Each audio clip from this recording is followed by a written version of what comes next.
And as always, waiting for that ad break to start. Should start here in about 30 seconds or so.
All right, we're here.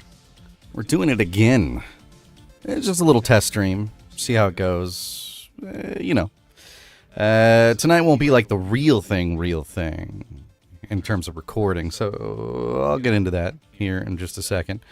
Let me make sure this is all coming out here. I'm actually talking. I am! Good. We're off to a good start. So tonight, I'm thinking kind of going forward as I was talking about kind of on previous streams, if you got those, or if you tuned into those. Tonight, on Thursdays, the theme will be Throwback Thursdays, as you see, floating around.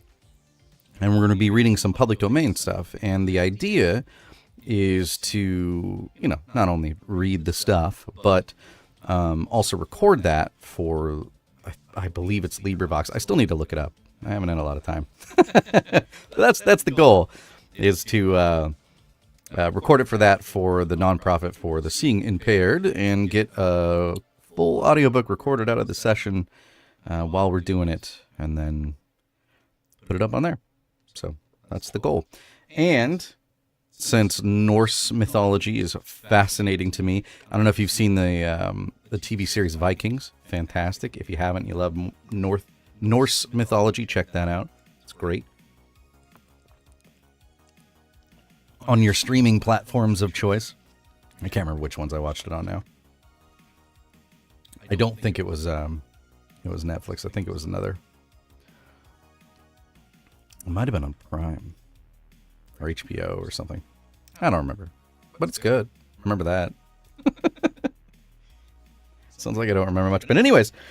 So what we're going to be reading today is, and it was kind of inspired by some shopping that I did at Barnes and Noble, and I picked myself up a book called The Tales of Norse Mythology, this bad boy right here. But as it turns out, if you look up the author here, this is taken from it's kind of like a rewrite and an illustrated version, re-illustrated version, if you will, with a different kind of intro to it, of an original production called Myths of the Norsemen, from the Eddas and Sagas. If I'm saying that right. I think it's Eddas and Sagas. But, so we'll be reading that, because I found that on Project Gutenberg, which has the original version of it. So, at least as far as the material that I'll be reading live, it'll be from the public domain version of it, so that we're not infringing on any kind of publisher's rights there, because that would not be great. We definitely don't want to do that, because we don't have their permission.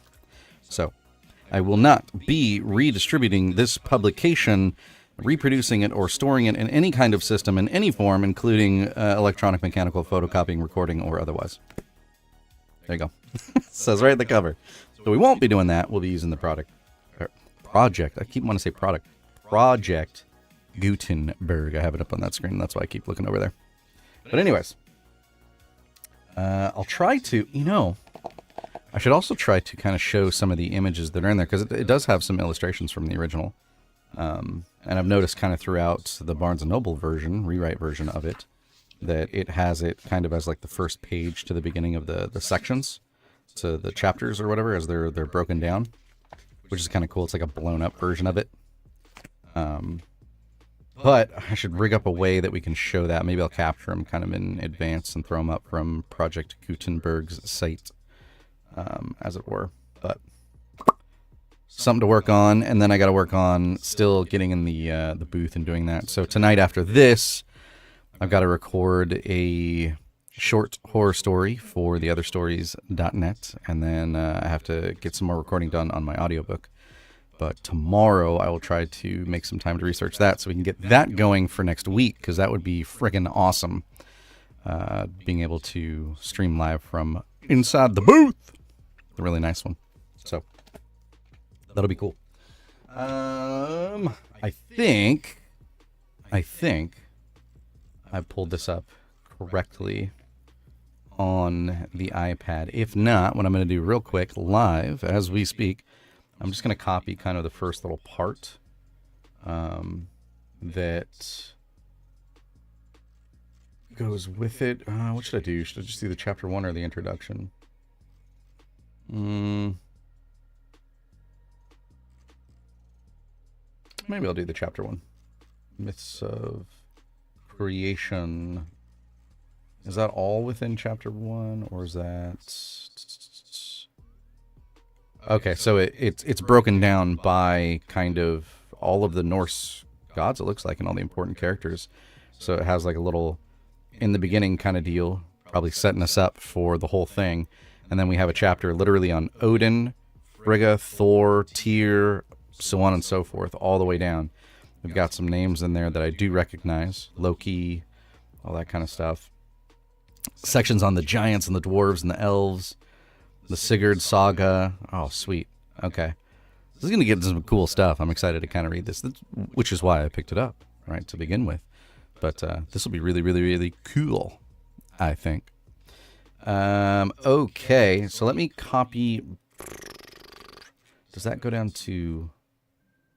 Okay, so that's chapter 1 right there, the myths. And then... Okay, I see. So this whole thing is kind of chapter 1. Got it. And then chapter 2 starts with the Odin. Okay, now I understand it. They have like different versions on Project Gutenberg if you've ever been there. Sometimes they have like different versions of it, and there's like a web version that's actually broken down pretty good. It's pretty readable. I have pulled some stuff from Project Gutenberg in the past it's in the formatting's jacked up. So you have to decipher it from the formatting to begin with, which is sometimes a challenge. But hey, it's there, right? Which is great. So I think, yeah, maybe that's what we'll do. we'll try this out tonight, and maybe we'll just do the introduction, and then we'll go ahead and hopefully I've gotten this figured out, and then next week we'll actually start on. We'll probably reread the introduction, but for realsies this time, after the chapter announcement and all that kind of stuff, and we'll do the thing. We'll actually do the thing, because that sounds cool. Okay, so yeah, let me grab the introduction real quick, just in case it didn't go over to the iPad, and I will put it in a PDF here so that I know it will work. How's that sound? Sounds good, don't it? Don't it? It do. All right. Introduction, and let me grab the actual title from the book itself.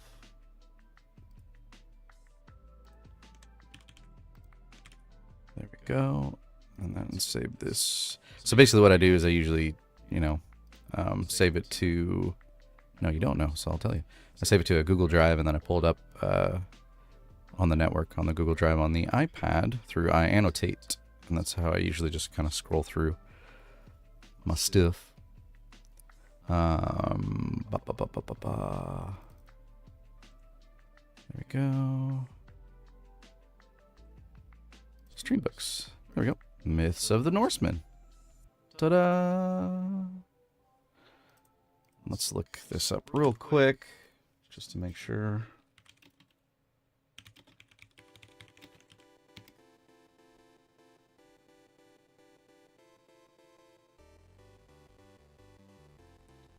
And then we will step into the booth in just a second.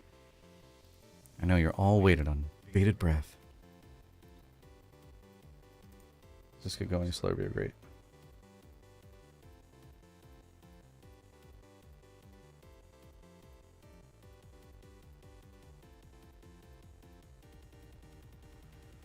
Okay, Eddas. That's how you say it. Eddas and sagas. All right. I was pretty sure, but just making sure. Just looking up the pronunciation guide on that. So here we go. All right. Let's kill the music, because we definitely don't want some Sonic the Hedgehog sounding like music while we're actually in the booth. My God, over there. are you still talking? Yes, I am still talking, but I'm going to go to the booth. I'm going to go right now. Here we go.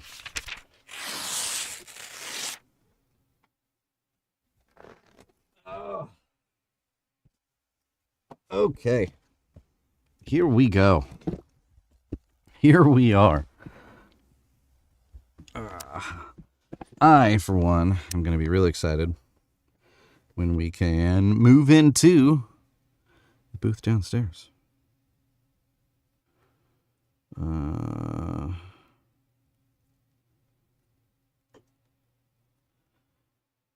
right, give me just a second. The wife has a question. I'll be right back.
Alrighty.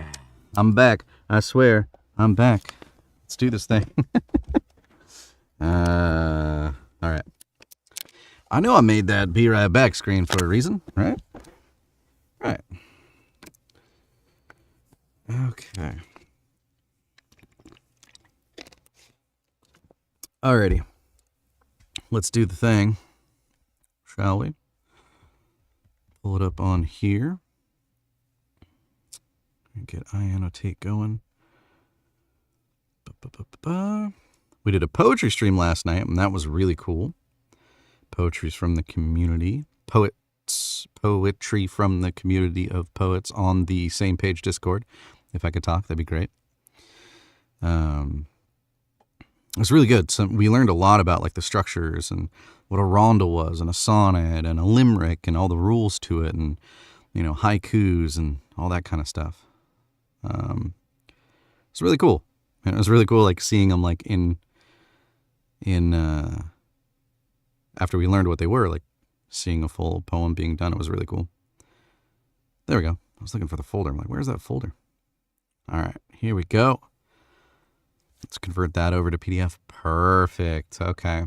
And then probably what I'll do when we do it for realsies is I'll just pull up the web, the web edition and do it from there. And then maybe I can rig up some kind of way to like, since it is public domain, rig up some way like I used to do when I first started on just doing the Whiskey Wednesdays of doing like where I'm showing you the text as well, kind of as I'm scrolling through it. I do it a little differently than then though, because I wasn't using the iPad for that then, but we'll figure it out. I'll figure it out. We either will or we won't. Here we go. Alrighty. So again, we're going to be reading Myths of the Norsemen from Eddas and Sagas. Introduction. The prime importance of the rude fragments of poetry preserved in early Icelandic literature will now be disputed by none, but there has been, until recent times, an extraordinary indifference to the wealth of religious tradition and mythical lore which they contain. The long neglect of these precious records of our heathen ancestors is not the fault of the material in which all that survives of their religious beliefs is enshrined, for it may safely be asserted that the Edda is as rich in the essentials of national romance and race imagination, rugged though it be, as the more graceful and idyllic mythology of the South. Neither is it due to anything weak in the conception of the deities themselves, for although they may not rise to great spiritual heights, foremost students of Icelandic literature agree that they stand out rude and massive as the Scandinavian mountains. Okay, so some of this is... Okay, when was this written? Because it seems to be pretty interesting in terms of structure. I like it, but I'm going to have to do a kind of a more careful read ahead because of how it's structured. Interesting. The things we figure out on our pre-read. This is a cold read, by the way. I haven't read it yet. So it'll be kind of like a quick once through, if you will. And then probably what I'll do when we stream is I'll just go ahead and pre-read the whole chapter. And then when we get ready to do it, boom, we're ready to go live with the chapter. I should have everything that I need to look up done and all that kind of stuff. So we just kind of hit the ground running. So bear with me on this one. It's a cold read. All right. So let's see here. I think I kind of gather the inflection on this one. All right. Neither is it due to anything weak in the conception of the deities themselves, for although they may not rise to great spiritual heights, foremost students of Icelandic literature agree that they stand out rude and massive as the Scandinavian mountains.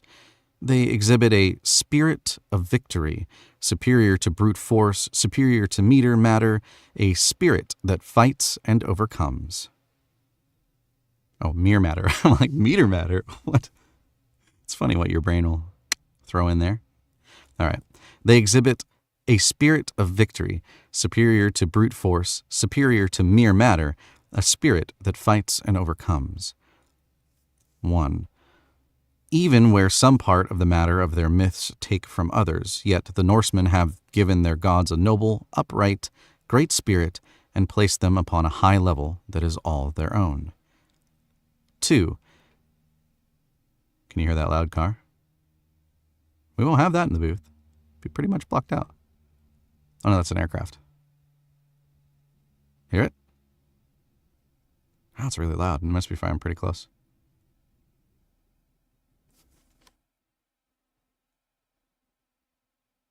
Yeah, I thought it might be a helicopter at first, but that's actually an airplane. Probably flying in and out of the local airport out here, which is Always great when you're trying to record an audiobook, right? All right. I think it's gone for the most part. We can keep going because it won't be distracting me. Where do we leave off? 2. In fact, these Old Norse songs have a truth in them, an inward, perennial truth and greatness.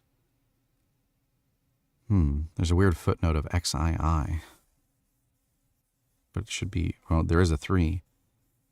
Weird. Okay, I'll have to figure that out. It is a greatness not out of mere body and gigantic bulk, but a rude greatness of soul.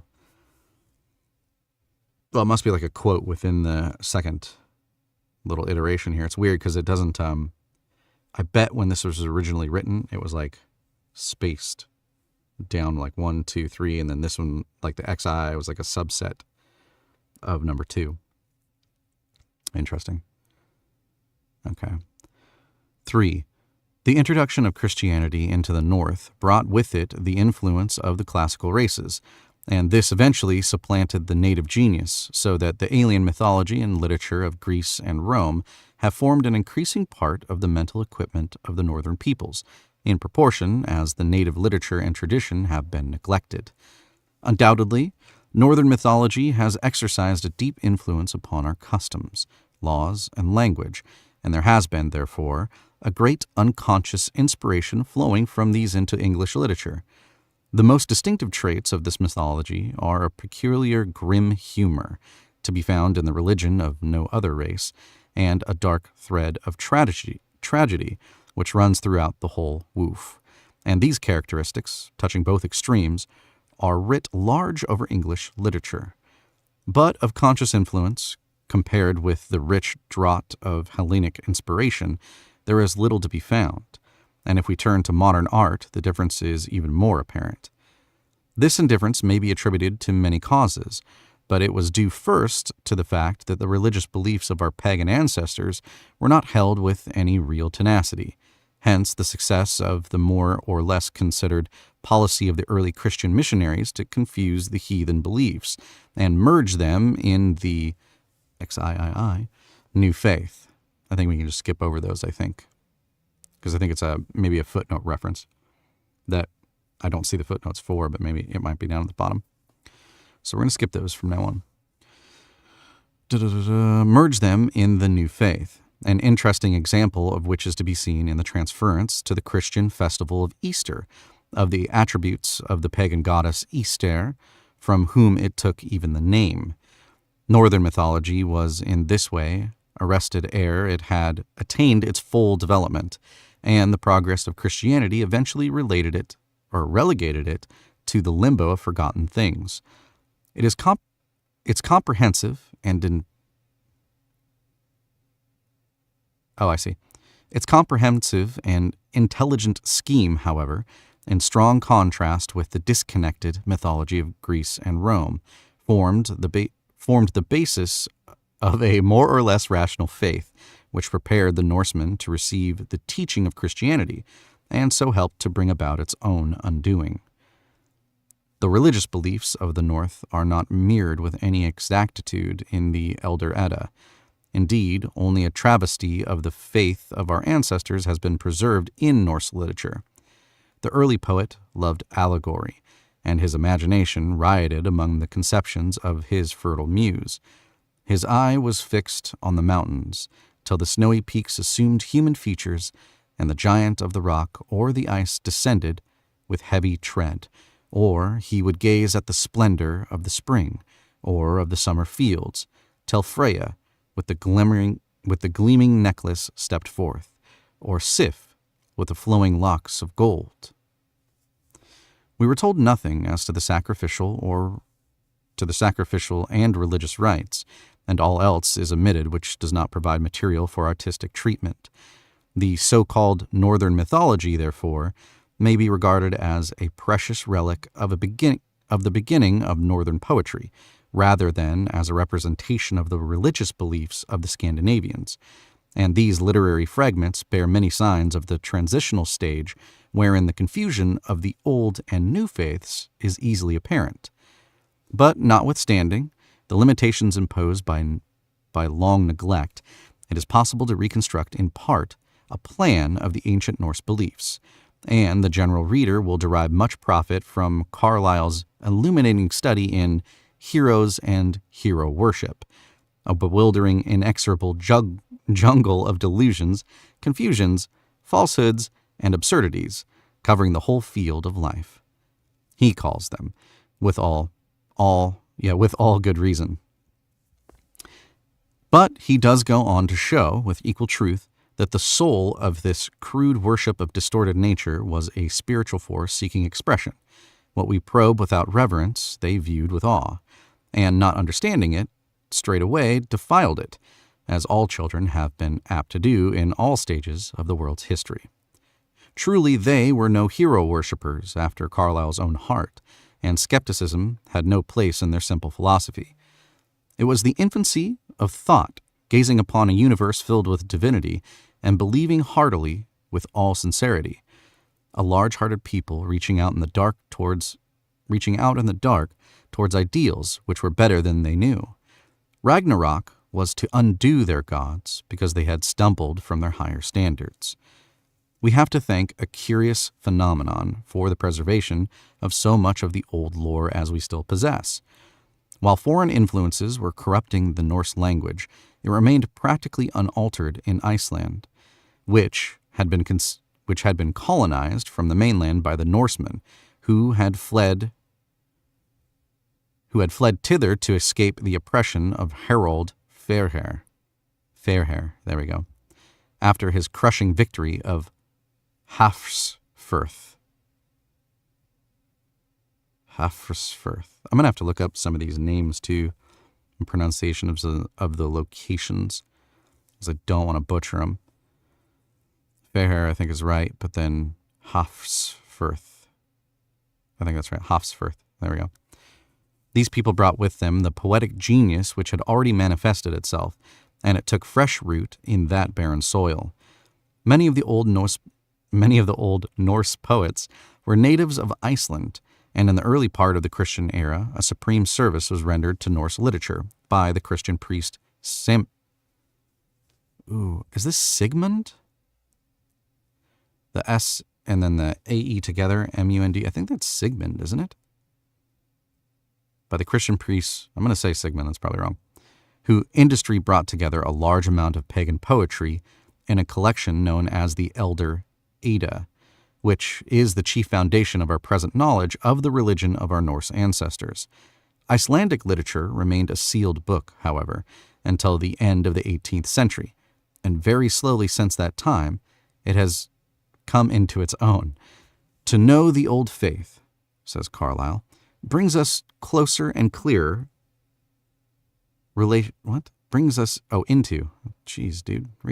correct, says Carlyle, brings us into closer and clearer relation with the past, with our own possessions in the past.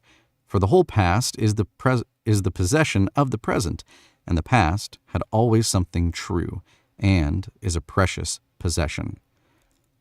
The weighty words of William Morris regarding the Volsunga saga may also be fitly quoted as an introduction to the whole of this collection of myths of the Norsemen. This is the great story of the North, which should be to all our race what the tale of Troy was to the Greeks, to all our race first and afterwards, when the change of the world has made our race nothing more than a name of what has been, a story too. Then it should be those that come after us no less than then it should be to those that come after us no less than the tale of Troy has been to us. Wow. The sentence structure is tricky. All right, cool. So not too bad for just a once-over, but I kind of see some things that we're going to have to work out and kind of look ahead for and get some pronunciations on. And then I know there's some kind of, what do you call it, like anglicizing of some of these words that I'll probably just kind of stick throughout. Because I think most of it will probably make more sense that way anyways. rather than trying to do it true justice and butchering the word even more on some of these. But okay, interesting. And I'm going to have to figure out those kind of, I may alter it and take it out when I read through it, if that's, because there's some weird like brackets around, like, I'm guessing it's a footnote where it has like Roman numerals in there referring to something. There is a link, but let's see where the link goes. Back to the thing. Okay, it is a footnote. That's what it is. But it's showing up weird when it got converted to PDF. That's what happened. Okay. I see. I definitely won't be reading the footnotes. Usually, like when you're doing an audiobook, unless the author really wants you to, usually we don't read the footnotes. So, but that's what it converted actual, like a supersetted number, like 1, 2, and 3 and 4 or whatever, to a like Roman numerals for some reason, then left a link to it back to the projectgutenberg.org's website, and then down at the bottom you can see where it is. So, okay, the first one was in reference to, I see, so they're books that they're taking reference from. So Northern Mythology by Kaufman, Halliday, Sparling, Carlyle, Heroes and Hero Worship, which he was referring to, and then Northern Mythology by Kaufman as well. So, ad break, and then we'll kind of go back to the desk after that, because we're pretty much done with it anyways. Although, since that brought up a link, I could keep reading. Probably not going to, though. Let's see here. Myths of creation. Although the Aryan inhabitants of northern Europe are supposed by some authorities to have come originally from the plateau of Iran, in the heart of Asia, the climate and sincerity of these countries where they finally settled had great influence in shaping their early religious beliefs, as well as in ordering their mode of living. Okay. So it looks like a lot of this reads a little bit better. The sentence structure is less non-modern, I guess. The grand and rugged landscapes of northern Europe at the midnight sun, the flashing rays of the aurora borealis, and the ocean continually lashing itself. I mean, because he gets kind of, I see what he's doing, because he's kind of getting poetic with his prose, which is fine. It's kind of it makes it more interesting. And then this is just like the book that I got from. Okay, yep. Sweet. And it even has like reference throughout it, which I think will actually be kind of interesting. It has references throughout the whole thing to some of the actual texts that they found that told some of these stories of the Norse gods and of these times. So we'll get it, and they're all translated, so we get to kind of read those through those as well as part of it, which is really cool. And then I'm going to have to learn how to say dude's name. I think it's Sigmund. I think that's the anglicized version of it, but could be wrong. Balder dead, or Matthew Arnold. And all the race of Muir thou didst drowned, save one. Burgelmare? He on the ship board fled, thy dolge, and from him the giant sprang. Interesting. Jotunheim, the home of the giants. Oh, this is all going to be really cool. I can't wait to get more into this. But we'll have a little bit of prep work to do beforehand, which is great. And then, yeah, probably what I'll do is, because I don't think iAnnotate will save all this. Let me do a test. If I do it from the live version of it, because it's still within it, let's do a test. Nope. No, because it actually goes to a browser within iAnnotate. Okay. And then iAnnotate itself. Okay. Yeah, so no, it won't. But that means I'll make my own version of it. Probably just take it directly from there, though. So I can mark it up and do all that kind of prep stuff that you do. Know what I mean? Okay, well, I think that's pretty much it. This is going to be a really short stream tonight. I kind of just wanted to test everything out, make sure all my screens worked, that it's actually going to work on YouTube, because we had problems with that on Monday, because I guess as I made a new source in OBS, I messed something up. So got that squared away. So we're actually on YouTube right now. I didn't really announce it anywhere, so not really expecting anybody to come in. But good test, I think. Let me make sure this works. Get that in there. Yep, okay, cool. Flubs, and then if we take one away.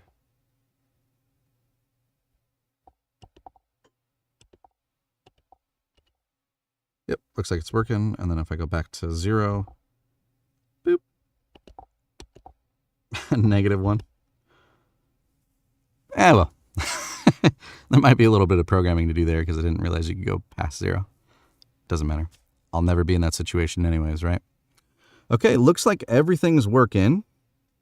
So let's go back to the desk, talk for a little bit because it's hot in here. And then we'll call it a night, shall we? All right, let's do that. I don't hear the sound. Why don't I hear the sound? Oh, I know why. I know why. Okay, so there's something that I have to fix. Okay. I'll fix that for next time through. On the Stream Deck, it doesn't play the transition sound. It's supposed to be like this. Oh, it's not even playing it. Interesting. Weird, it's like the whole thing's muted. Weird. It's supposed to play like a ripping sound when it transitions, but it's not doing that. Weird. Well, whatever. We'll fix it. That's what the test streams are for, right? Okay. So, after this, I'm going to go on a walk. And then I'm going to go and start recording on more of the book that I'm working on currently. They still haven't released. Let me double check. Because it may have just released and I haven't seen it. I doubt it, though. Yeah, still in review. The Second Bride, which is the second book of the Wanderer series by Kurt Dyer, is not out yet, but it will be very shortly. Can't wait. I'll let y'all know when that's up. I'm going to blast it everywhere anyway, so you'll see it. And then, yeah, I'll probably be sending out a couple of free copies to a couple of peeps who wouldn't mind actually kind of listening to it and giving me a review. Honest review. And because I have none. I have no reviews, which is an odd place to be in. It's like, oh, well, you know, what did people think of your work? No idea. Could be great. Could suck. So I need to get a couple of reviews out there. So with this book, I'll probably be sending that out. And, well, with all the rest of them as well, I'll probably, you know, send out onesie twosies here and there to get some reviews going. So that book will be out. I have some pickups to do this weekend for the sci-fi book, Expedition, which is over a 20-hour sci-fi adventure with 36 different characters that you come into contact with. A lot of fun. I did all the recording and the editing myself, which was a huge challenge, and I figured out through that whole process, don't do that. Don't edit it yourself, because that's terrible. Get an editor. So for the Second Bride, that's what I did. And for this one that I'm working on right now, I am going to be using the same editor because he is fantastic. But anyways, I'm just kind of stalling until I find another person to kind of send us off to and raid on Twitch. Let's see who's on right now. Let's oh,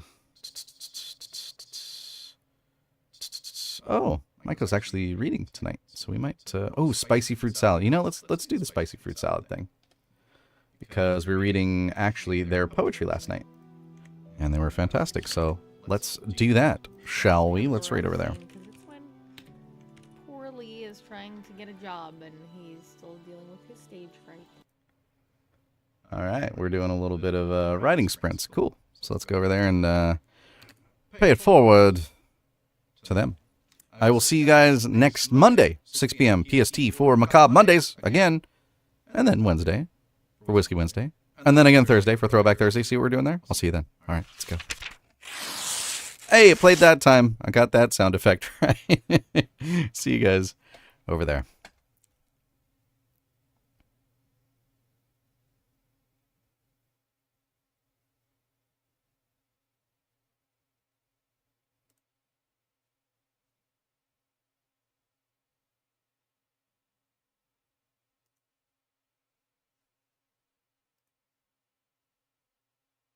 Oh, and we get to treat the dogs.